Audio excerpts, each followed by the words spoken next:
Hi guys, welcome back to my channel. My name is Amy, and in my channel I talk about plants and my life and journey with my plants.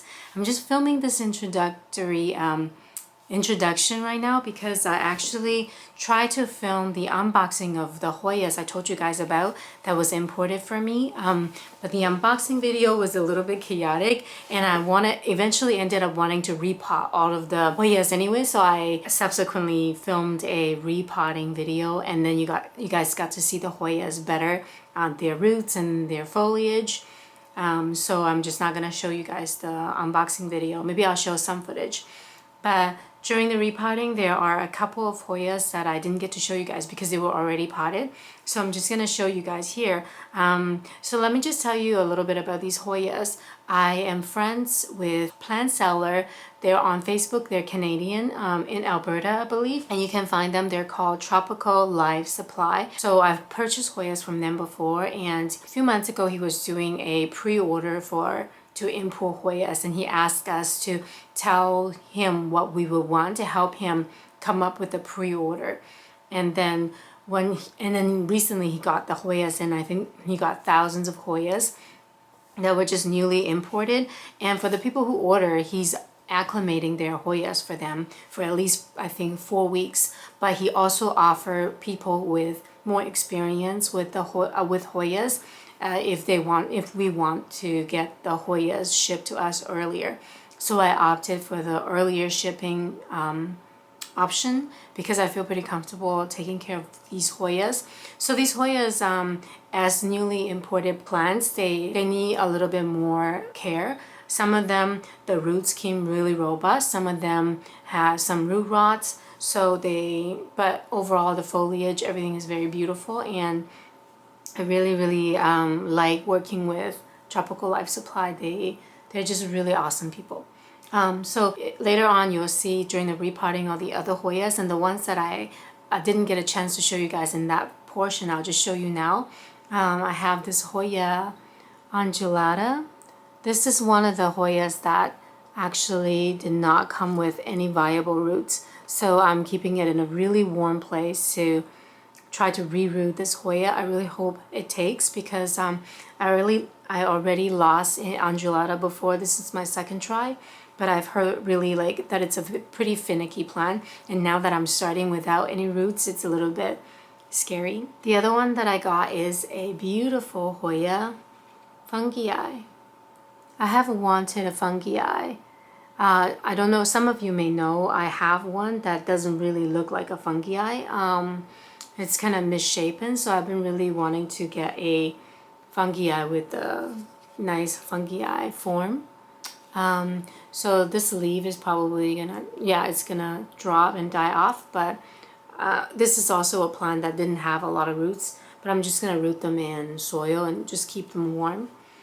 So these are the two that I didn't get a chance to show you guys, and I think there are quite a few in the later on footage. So I hope you guys enjoy the video. So originally I was just gonna keep the Hoyas in here for a while and let them acclimate, but then I don't know, it's not as enjoyable for me to see them like this. So I went to the dollar store and I got a bunch of these little terracotta pots, and they're like $1 for 3 of them. I don't think I got enough, but I'm just gonna pot up some of them in sphagnum moss anyways, and then keep them in the same condition, so then I could enjoy their beauty a little bit more too as an individual plant.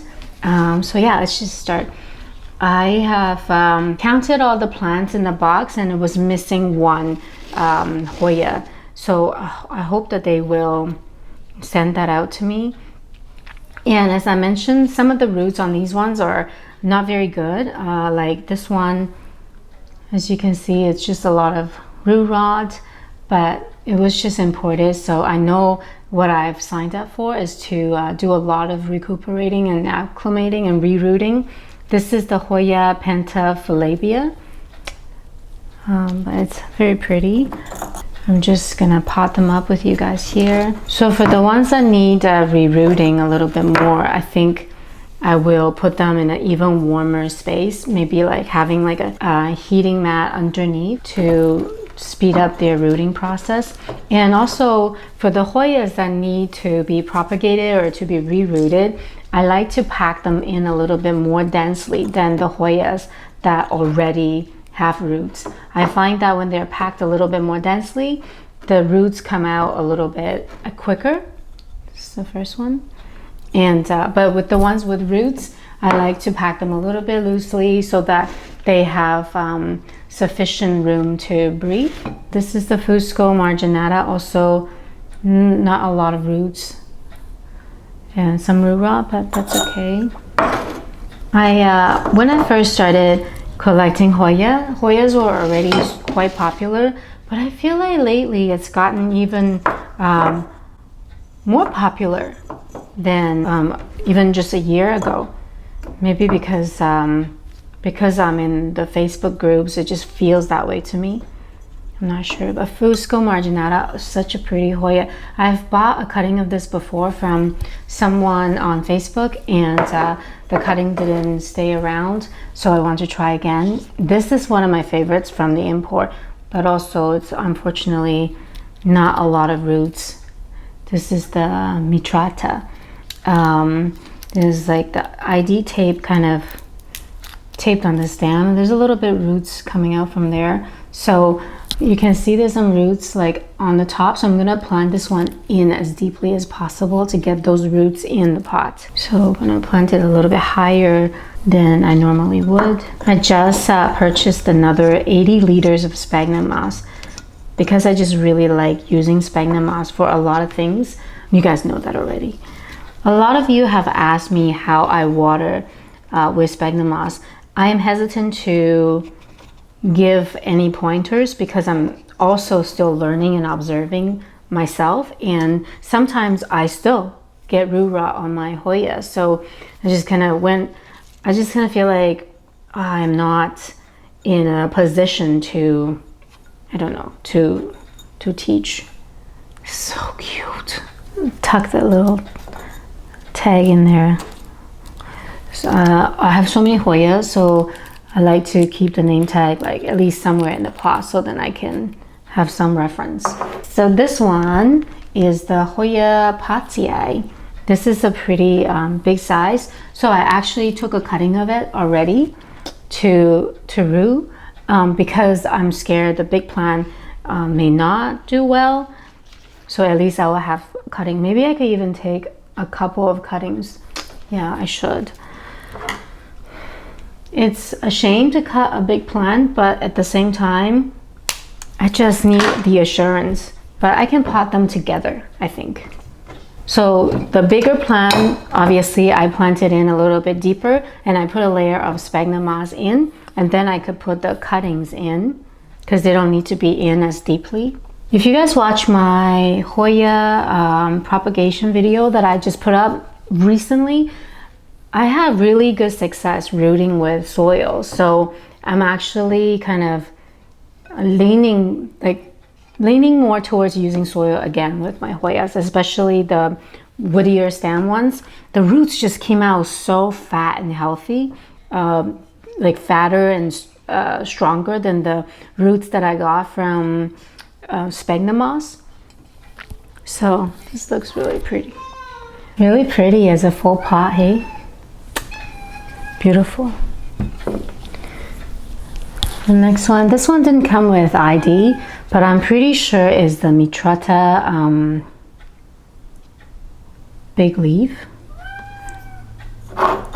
Because I got the mitrata here, and there you go.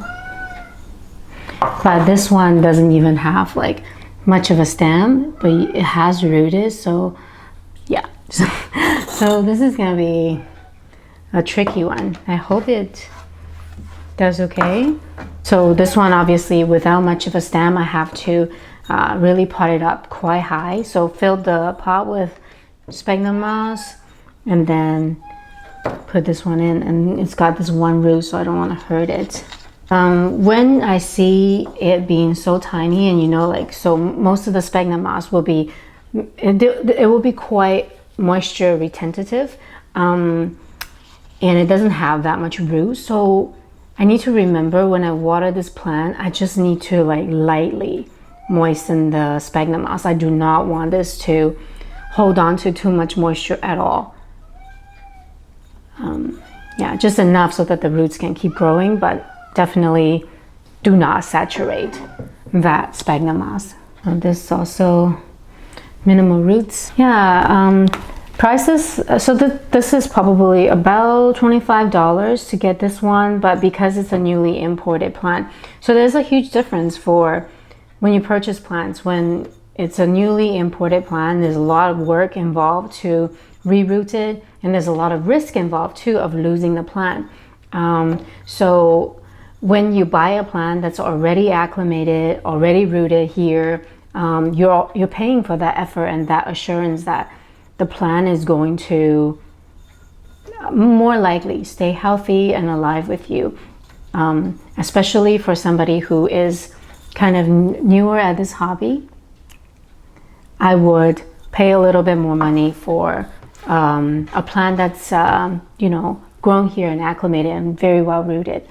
But I've been at this for a while now, and I feel pretty comfortable taking care of Hoyas and acclimating them. So I was very happy to get the opportunity to do an import pre-order with them to get more varieties of Hoyas into my collection. This one is called Hoya carnosa freckles. I really was hoping for it to be splashier because of its name, but perhaps that could be achieved later on with more light.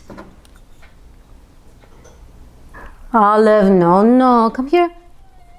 Come here, I'm not mad at you. You wanna say hi to everyone? You're a little bit of a celebrity, you know? Okay. Wolfie really loves Olive. More than Buddha, I think. Because she's smaller, I think less intimidating for him. And he like really goes to her to like give her a kiss, and she welcomes that affection too. For Buddha, he kind of just wants me and Jordan to give him affection. So this one has pretty fat roots. It's been really hard to get Wolfie to take a nap. He's like, he just doesn't. Before we had this routine going where Jordan takes Buddha out for a midday walk, and he puts Wolfie in the baby carrier, and Wolfie just gets like tucked up against his dad. It's like a big snuggle as they walk. And then Wolfie just falls asleep during the walk, and then when they come back, Jordan puts him down and puts him in bed with me, and I lie with him too. Yeah, we're really ridiculous. We kind of trying to be with him and cuddle with him as much as he's asking for. So it's been really, it's not the easiest time. So this is a really beautiful Hoya. Unfortunately, I bent the leaf, putting it in the grow tent, and also it doesn't have a lot of good roots. Hi Olive, you're okay. What was I saying? I just also want to tell you, the reason why Olive is also crying is because she's very attached to Buddha, and when Buddha goes out for his walk, she doesn't like it. We've tried to film her while we all go out for a walk, and she's just like walking around the house like crying for Buddha. Hello, hello. That's what she sounds like. Hello, hello. But I'm home right now, Olive. You okay? There you go. So I was saying with Wolfie's naps, because he's gotten so big for the carrier and for Jordan's bag to keep him in the carrier, we've stopped doing that. But like right after we stopped doing that, he just refuses to nap. He won't just lie down in bed and fall asleep. He just wants to play. But then he gets so tired in the afternoon and into the evening. He's like losing his balance and just really gets really easily upset because he's so sleepy. So lately he's been like requesting to get in the baby carrier again for the walk, and sure enough, it helps him take a nap again. So we're kind of in a awkward transitional phase. I think this one is patella, or wait, was the other one patella? The other one was potia. Yeah, so I think this is the patella, but I'll double check and put the right ID on the screen for you guys. So pretty. A couple more to do. So this one is Perak. This sphagnum mouse is so tight.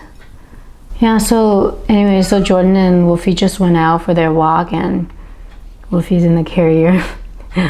So after I film this, I'm gonna go in the bedroom, shut the blinds and put on my own pajamas and wait for Wolfie to come home to lie down in bed with him.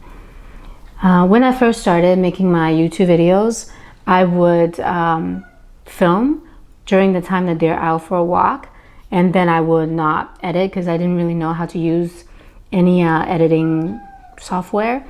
So I just film on my phone, and then when they are back from their walk, I'm lying in bed with Wolfie, and I would just upload the video when Wolfie's napping and I'm holding him. Yeah, that's how I got started with this YouTube channel, is really during Wolfie's nap time is my YouTube creation time. So this is a Perak. It's so pretty. I love this one. I think it was used to be called teddy bear, but I'm not sure. And then this one is the marginata, something ancho. I can't say it, but I will put the name up. I think I have just enough pots. This is exciting, you guys. Look at this thing, it's so cute. All right, one last one. This is, I think, the Beakensis AFF. They look so similar. Yeah, so this is like the third year of me collecting plants and really like more seriously and collecting Hoyas, and really it's not getting old for me at all. The love, it just gets stronger and stronger. So there you go. So cute. Yeah, I'm really happy with these plants. I'm really happy to have started my YouTube channel so I can do this while kind of making new friends and having like a little career kind of for myself in creating videos and creating a community with you guys. Anyways, I should not dilly-dally. I'm just gonna put these back into the grow tent and then get ready for Wolfie's nap time. Thank you guys so much again for being here. I really appreciate you. And thank you for watching to the end. I will see you guys soon again. Bye.